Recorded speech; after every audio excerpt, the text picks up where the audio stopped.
You trust quickly, think you've met someone special.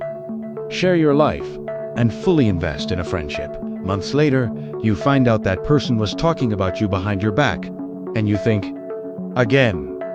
Yes, again. And it's not bad luck. Save this video, because what you're about to hear is something no one taught you to recognize. There are 2 mistakes people make without realizing it that attract fake friends. And there's a way out. First mistake: confusing intensity with intimacy. Someone comes on strong, talks a lot about themselves, opens up quickly, and calls you their best friend within 3 weeks. You think it's a genuine connection? It's not. It's neediness. Real friendship takes time. People who attach themselves quickly often leave just as quickly. Second mistake: you ignore the warning signs because you're in a hurry to belong. The person talks badly about their other friends, you let it slide. They demand attention, you find it amusing. They disappear when you need them, you make excuses for them.